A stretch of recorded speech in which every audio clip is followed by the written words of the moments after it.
ನನ್ನ ಹೆಸರು ಮುದ್ದು ಕುಮಾರ್ ಅಂತ. ನಾನೇನು ಕೆಲಸ ಮಾಡೋದಿಲ್ಲ.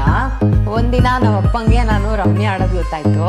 ನಮ್ಮಪ್ಪ ಹೇಳಿದ್ರು, ನೀನು ಮಗನೇ ಅಲ್ಲ, ನೀನು ಕೋಳಿ ಮಗ, ಕೋಳಿ ಮಗ, ಕೋಳಿ ಮಗ, ಕೋಳಿ ಮಗ, ಕೋಳಿ ಮಗ, ಕೋಳಿ ಮಗ, ಕೋಳಿ ಮಗ, ಮಗನೇ ಅಲ್ಲ, ನೀನು ಕೋಳಿ ಮಗ, ಕೋಳಿ ಮಗ, ಕೋಳಿ ಮಗ, ಕೋಳಿ ಮಗ, ಕೋಳಿ ಮಗ, ಕೋಳಿ ಮಗ. ಇನ್ನು ಹುಟ್ಟು ಸೋಮೇರಿ, ಎಲ್ರು ಮೇಲೂ ತಿಕಾವುರಿ, ಮನೆಗೆ ಮಾರಿ ಊರಿಗೆ ಮಾರಿ ಸಂಜೆ ಬಾರ್ಗೆ ಹಿಡಿತಂದಾರಿ. ಓದೋದ್ರಲ್ಲಿ ಇನ್ನು ಸೊನ್ನೆ ಕಿರಿಕ್ ಮಾಡ್ತಾನ ಸುಮ್ನೆ ಸುಮ್ನೆ, ತಪ್ಪನೆ ತಿಂತಾನ ಬಿರಿಯಾನಿ ಬಿಸ್ಸು ಮಾಡ್ದೆ ಪ್ರತಿದಿನ. ರಮ್ಮಿ ಆಡಿ ಆಡಿ 5 ಲಕ್ಷ ಗೆದ್ದಿದ್ದೀನಿ, ಅದು ಖುಷಿ ವಿಚಾರ. ದುಃಖ ವಿಚಾರ ಅಂದ್ರೆ 15 ಲಕ್ಷ ಸೋತಿದ್ದೀನಿ. ಎಲ್ರತ್ರಾನು ಮಾಡ್ತಾನ ಸಾಲ, ಯಾರಿಗೂ ವಾಪಸ್ ಕೊಡೋದೇ ಇಲ್ಲ, ತರ್ತಾನೆಲ್ರಿಗೆ ದುಗ್ಗಾಲ. ಇವನು ದೊಡ್ಡ ಎಲ್ಕೆ ಬಾಲ, ದೇಶಕ್ಕೆ ಇವನು ದೊಡ್ಡ ವೆಸ್ಟು, ಆಲ್ವೇಸ್ ಇವ್ನಿಗ್ ಬೇಕು ರೆಸ್ಟು, ಮನೆ ಹಾಳು ಮಾಡೋದ್ರಲ್ಲಿ ಫಸ್ಟು, ಹಲ್ಕಟ್ ಕೆಲ್ಸಕ್ಕೆ ಇವನ ಬೆಸ್ಟು. ನಮ್ಮಪ್ಪ ಹೇಳಿದ್ರು, ನೀನು ಮಗನೇ ಅಲ್ಲ,